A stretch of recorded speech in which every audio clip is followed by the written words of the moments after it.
Hello to all you amazing individuals out there, and once again it is that time of the week where we take a look at some really cool topics while simultaneously also checking out some awesome video games of decades past. I do apologize for the way my voice sounds in this video, since at the time of making it I came down with a wee bit of the flu, but I am thankfully in recovery mode. Now I'm sure the video game footage you all see before you right now is probably quite familiar, since aside from Tekken and Street Fighter, it is most likely one of the most famous and popular fighting game franchises of all time, and that would be the highly successful Mortal Kombat series, which started way back in 1992, being developed by the then industry powerhouse Midway Games Incorporated, which had a pretty great run from 1958 to 2010, when it sadly went out of business. However, the Mortal Kombat franchise, being the brainchild of Ed Boon and John Tobias, would be carried over to Ed's new company called NetherRealm Studios, which was established shortly after Midway's bankruptcy, and remain one of its flagship titles ever since. To date, there are around 20 Mortal Kombat games, which include both spin-offs and the 12 main titles, and this entire series of gore-filled martial arts insanity has become so popular since its inception that it has spawned various forms of multimedia, from animated shows and films, comic books, action figures and toys, live-action movies, and even a sick-ass rave track which remains iconic to this day. You'd probably be hard-pressed to find someone that hasn't heard of the Mortal Kombat movie soundtrack, which was produced specifically for the first live-action film in 1995, starring former martial arts action star Robin Shaw in the lead role.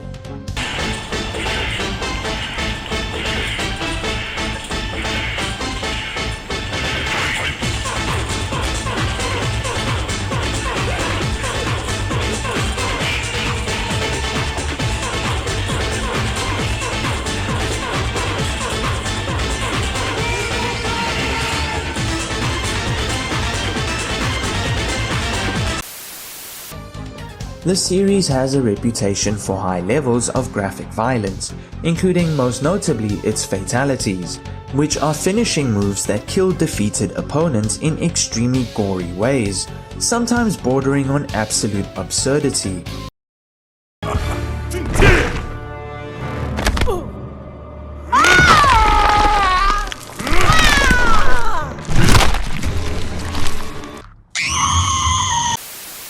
In fact, along with Doom and other fairly graphic games of the 1990s, a series of Senate hearings, lawsuits and government bills passed to monitor entertainment media for any and all forms of edgy content like violence, nudity or drug use, the many controversies surrounding Mortal Kombat eventually led to the creation of the Entertainment Software Rating Board, or ESRB, video game rating system, because a bunch of suburban soccer moms and Karens were scared that their kids would become gangsters and criminals if exposed to these types of video games.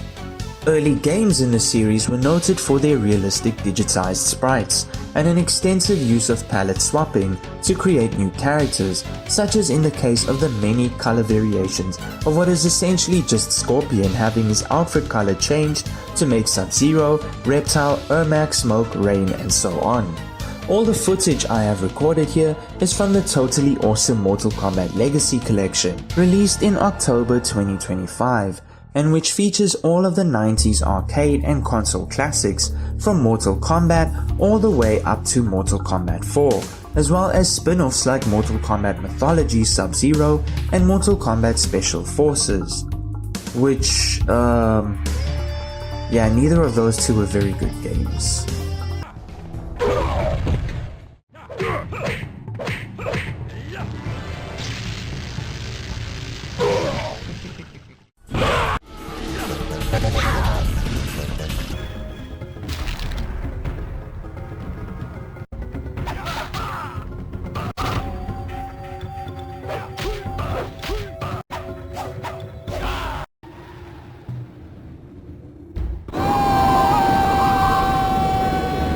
That shit was ass.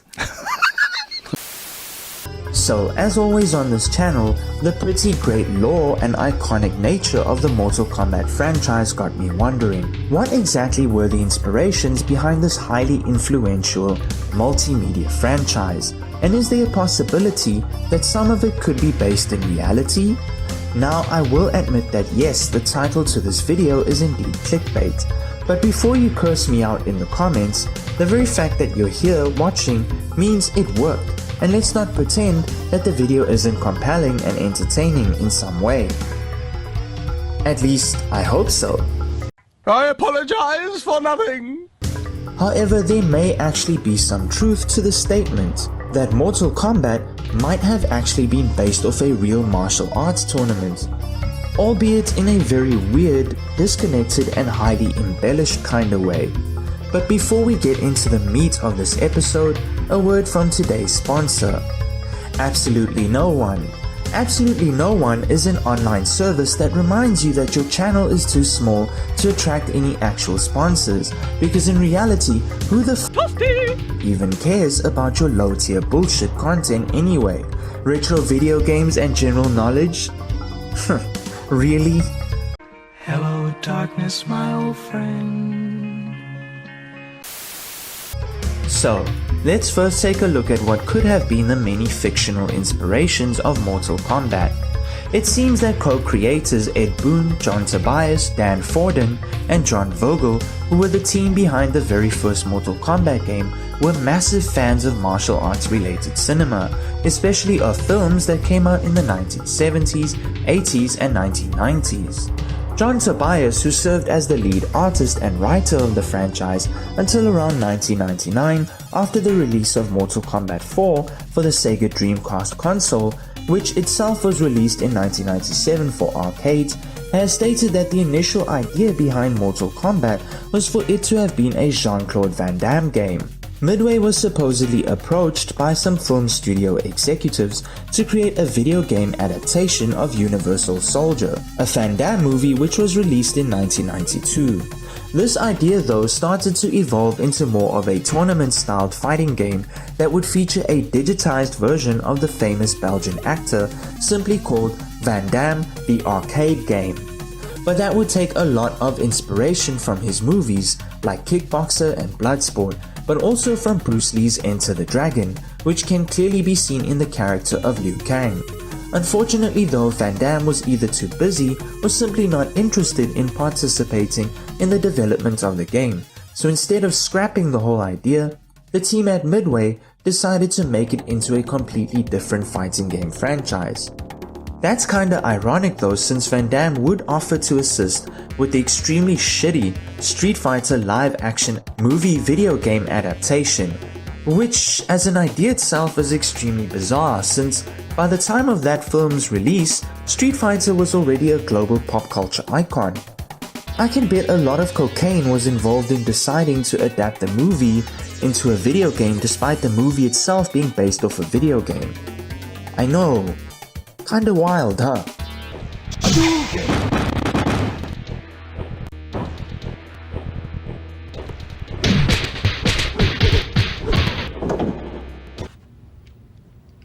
No, God! No, God, please, no! No! No! No! Anyway, they did end up creating a character that would be based off Van Damme by the name of Johnny Cage, who instead would be played by a martial artist named Daniel Pesina for the first 3 Mortal Kombat games. It would only be 30 years later in 2023, after having had a full career in action films, that Jean-Claude Van Damme would finally join the cast of Mortal Kombat with the franchise's second reboot game called Mortal Kombat 1, where he voices an alternate version of Johnny Cage. It will be great. I'll play a kickboxer, you a street fighter. The answer is still no. Among these though, there are quite a few other sources of inspiration for the mythology and overall concept of the Mortal Kombat universe, a very blatant one being the many ninja films of the 1980s and 1990s, such as Chuck Norris's The Octagon, Sho Kosugi's Ninja Trilogy, the 3 Ninja Kids movies, the American Ninja franchise, and perhaps even all of those terrible Godfrey Ho films. I am the champion of the ninjas.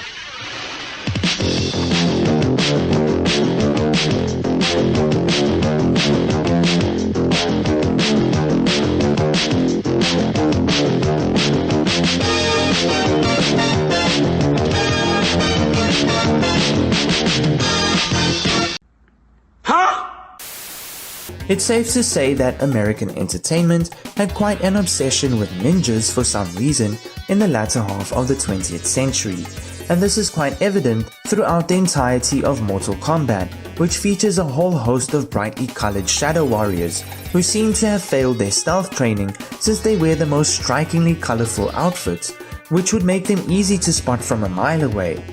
Yeah, I don't see Scorpion with his bright yellow ninja uniform completing a sneaking mission successfully. I want to be ninja. I want to chop, chop, chop, chow down, take chow down to Chinatown. John Tobias has also noted movies like Big Trouble in Little China and the mini wuxia and shanxia movies of 90s Hong Kong cinema as being massive inspirations as well.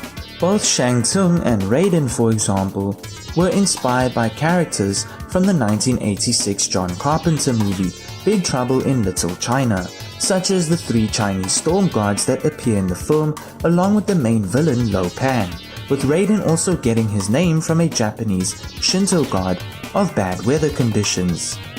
Also, just as a quick side note, Kerry Hiroyuki Tagawa, who played Shang Tsung in the first Mortal Kombat movie and in Mortal Kombat 11, sadly passed away at the age of 75 last year.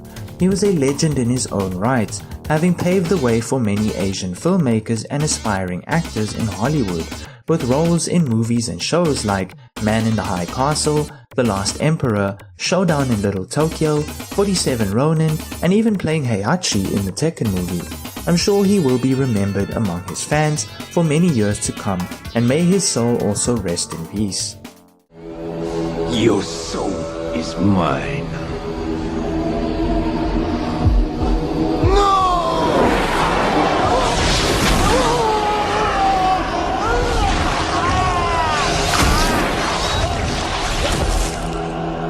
Fatality. As for the Hong Kong wuxia angle, Tobias has stated that the many martial arts fantasy films of movie director Tsui Hark, like Zoo, Warriors of the Magic Mountain, Swordsman 2, New Dragon Gate Inn, and Green Snake as being massive influences as well. Lastly, there's also the fact that the fatalities and X-ray combos featured throughout this popular video game franchise were inspired by a 1974 trilogy of films called The Street Fighter, starring the Japanese Chuck Norris, Sonny Chiba. The name of the film series also inspired Capcom's fighting game franchise as well.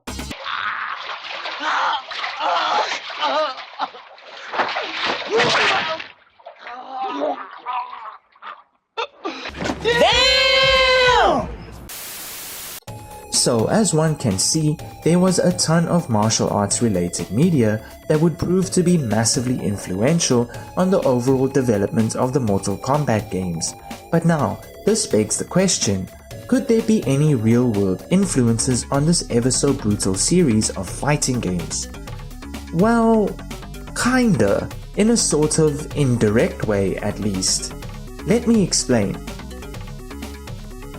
See, earlier I had mentioned the Jean-Claude Van Damme movie Bloodsport, which along with his other early films probably served as the main inspiration for Mortal Kombat.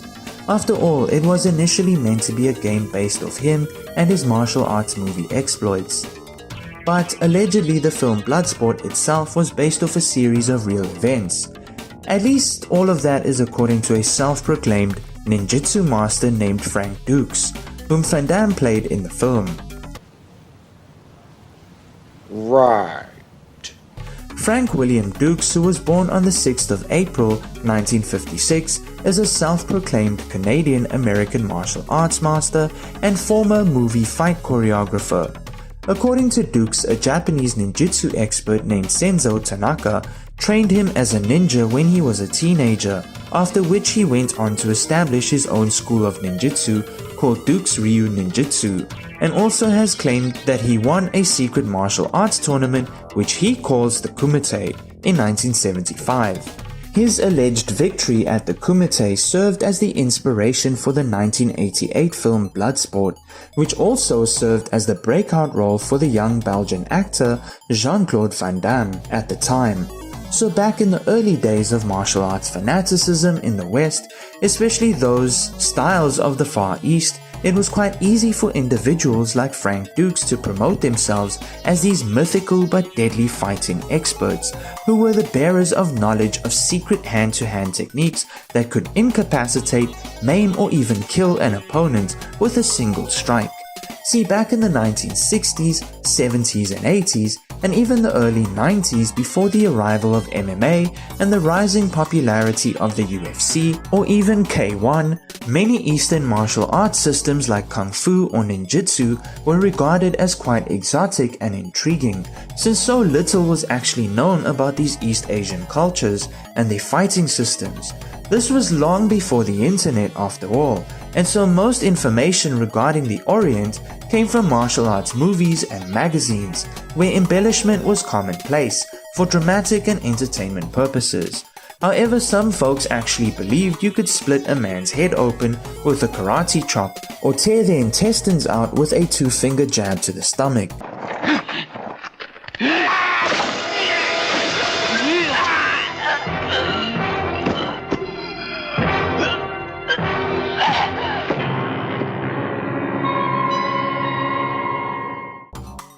It also didn't help that at the time a very popular martial arts based tabloid magazine called Black Belt, which has been in circulation since 1961, fueled much of these beliefs in the extraordinary and fantastical when it came to hand-to-hand combat, since they would often interview individuals like Frank Dukes, which in turn gave them quite a lot of publicity in the process.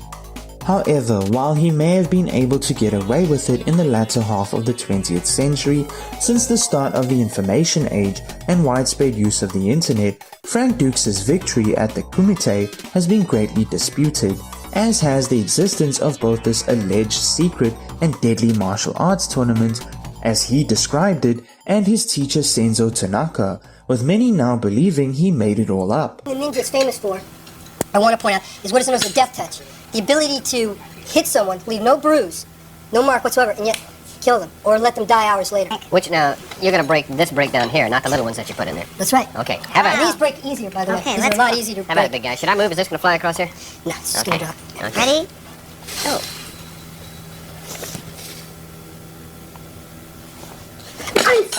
Oh, my heavens. Hey, Listen, Gabe! Apparently, Dukes did also serve in the United States Marine Corps Reserve from 1975 to 1981, and claims he was sent on covert missions to Southeast Asia and awarded the Medal of Honor. According to his 1996 book, The Secret Man, he also asserts that he was recruited by CIA Director William J. Casey to work as an undercover agent. However, Casey has never confirmed any of this at all, and as for his military records, they seem to show that he was never sent overseas and has not received any awards whatsoever for any covert operations. But in response to this criticism, Duke states that the US military sabotaged his records in order to discredit him. However, he has been accused of falsifying his military service by authors Bernard Burkett, Ralph Keyes, and Nigel West, and his claim to have worked for the CIA has been dismissed by Director of Central Intelligence Robert Gates. Soldier of Fortune magazine, an American-based military publication, also wrote a number of articles in the 90s where they exposed Dukes as a fraud.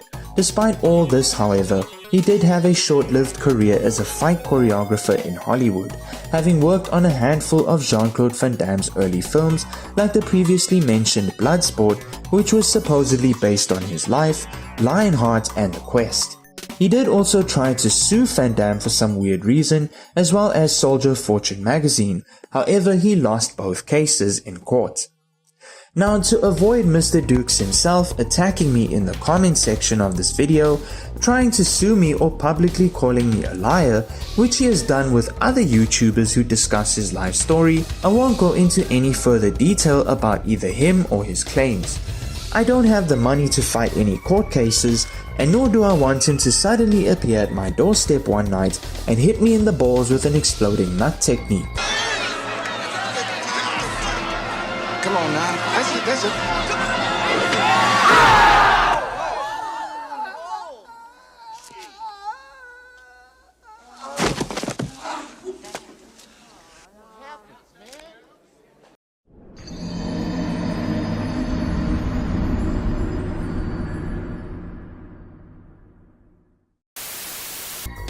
But I do want to explore some of his claims regarding the Kumite, because believe it or not, there might actually be some truth to them. However, it must be noted that not only is this truth not a secret at all, as he himself has stated, it's also not as extravagant and fantastical. Full contact fighting contests do indeed exist. They have for a very long time, and in some rare cases, people have even died or become permanently disabled in these tournaments.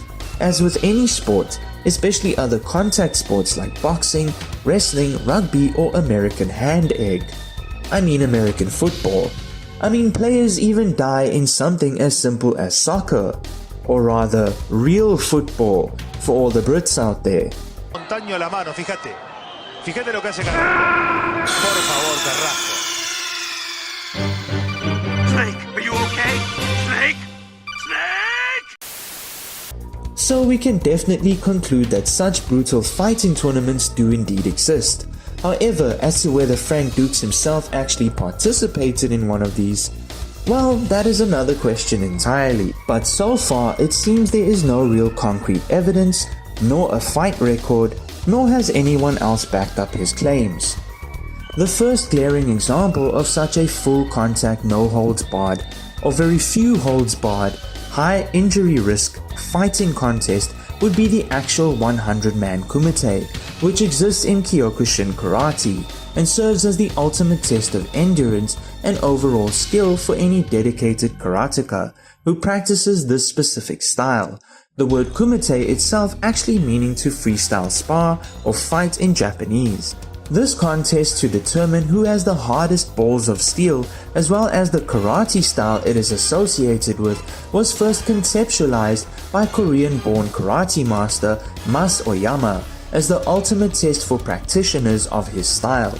It's a bare-knuckle full-contact tournament wherein a single karateka must participate in a series of one-on-one fights back-to-back against 100 opponents, and in some cases is even used as a way for practitioners to ascend their belt rankings or dans after they have reached black belt, with the final dan being the 10th. However, in terms of grading, it is only required for karateka to at least go halfway through the Kumite, but there are at least 34 individuals in the entire 60-year history since the founding of Kyokushin Karate that completed the entire 100-man Kumite purely for aura farming purposes. I have made another video on Mas Oyama himself, which you can find at the end of this video or in my pinned comment down below. Aside from Kyokushin Karate, there have existed many other full contact fighting styles from around the world. Vale Tudo is a form of free fighting or mixed martial arts which has existed since the early 1900s, with the very first of such fights dating back all the way to 1909, wherein a capoeira fighter named Chiriaco Francisco da Silva defeated a Japanese jiu-jitsu fighter named Sada Miyako. Vale Tudo sort of exists in Brazil to this day as its own type of UFC, and it is said that the legendary Gracie family used these extremely brutal, no-holds-barred fights as the groundwork to help develop their Gracie family style of Brazilian Jiu-Jitsu. Vale Tudo along with Burmese Lethwei, also known as Burmese boxing, are probably the two most brutal, violent and deadliest fighting contests in the modern world, since basically anything goes. Not only are both contests fought bare knuckle with either no gloves or thin layers of ropes or tape, but you can also headbutt, kick a downed opponent in the head, use elbows, knees, grapples, and in the past it was even allowed to eye gouge, strike the groin, stomp the head repeatedly, and purposefully break an opponent's bones, with many fighters participating in this absolute barbarity not having very long careers. Though I'm not sure if any of these brutal techniques are still allowed in either of these martial arts contests today. Even in China, there was the concept of the Lei Tai, a form of full contact free fighting wherein two combatants would beat the snot out of each other using various kung fu forms atop a raised platform. Apparently things got so out of hand in the early 20th century with Lei Tais in China that it resulted in many deaths, and thus the Kuomintang Party or Chinese nationalist government had to ban such events in the 1930s. However, Lei Tai does still exist in modern-day Taiwan, mainland China and Hong Kong to this day, and is still a feature in many traditional kung fu schools, as well as in Chinese kickboxing, which is called Sanda or Sanshou. Lastly, there's also the fact that informal and illegal bare-knuckle fighting circuits still exist around the world as well.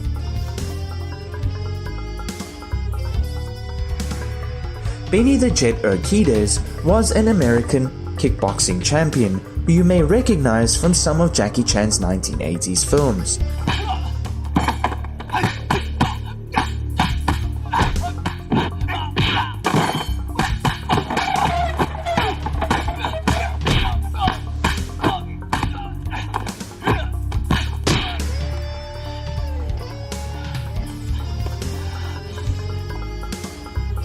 And is considered as one of the early pioneers of full contact fighting in a professional capacity in the United States, along with legends like Don the Dragon Wilson, Joe Louis, and Bill Superfoot Wallace.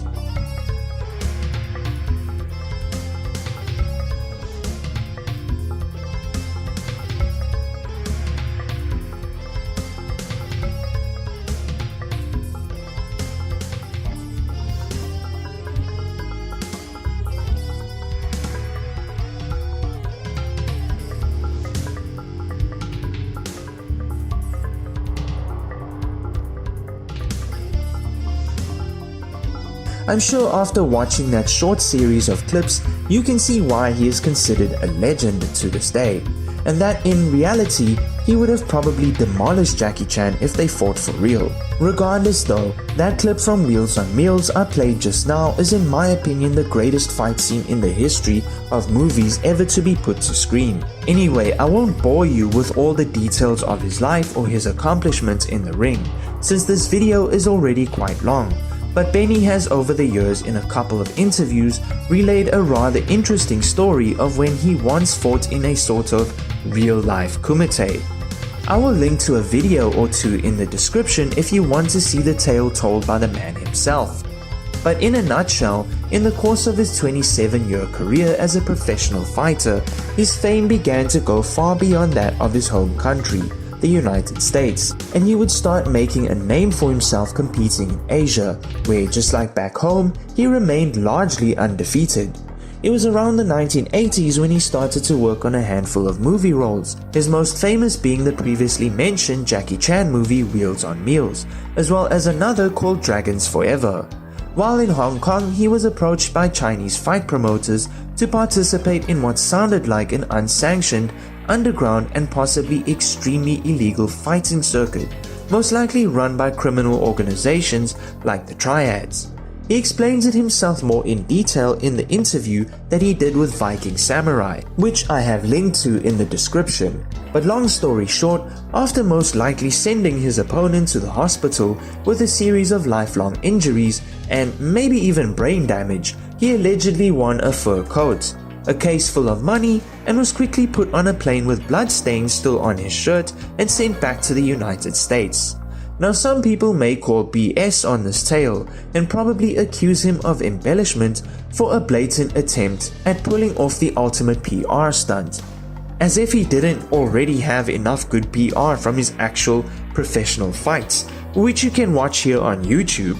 but in my opinion, I can actually believe his story, since going down the ever so alluring internet rabbit hole, I've discovered that illegal, unsanctioned fighting circuits do in fact exist to this day in Hong Kong, and have existed for quite some time, at least as far back as the 1970s across Asia. And as mentioned earlier, they exist in other parts of the world as well, with some even going on to eventually becoming legitimate fight promotions in the long run. Perhaps we can all agree though that the YouTuber named Viking Samurai may have spiced up the story a bit too much by calling it a Kumite deathmatch when he had Benny on his podcast a few years back. Regardless though, Benny the Jet Urquidez is a certified badass in my books, seeing as his record states that he basically never lost a fight in the ring, and those that are counted as losses were by controversial decision on part of the judges and not from being knocked down or knocked out.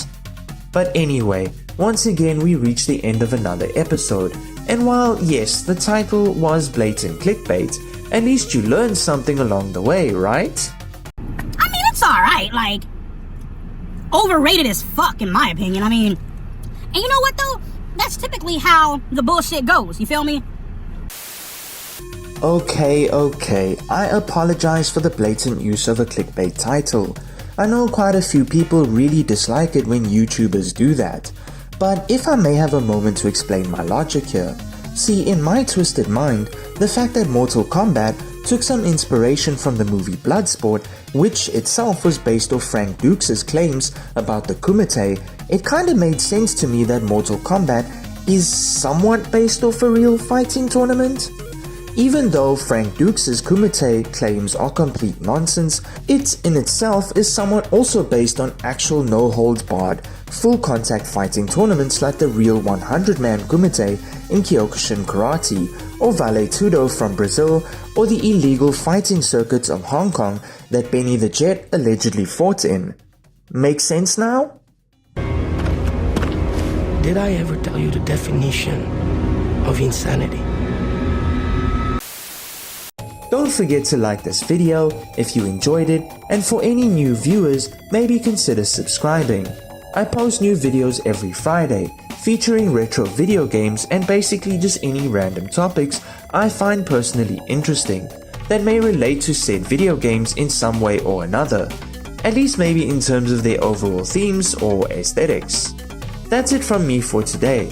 I will catch you all in the next one. See ya!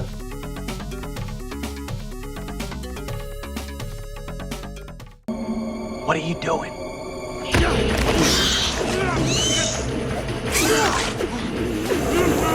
Yeah.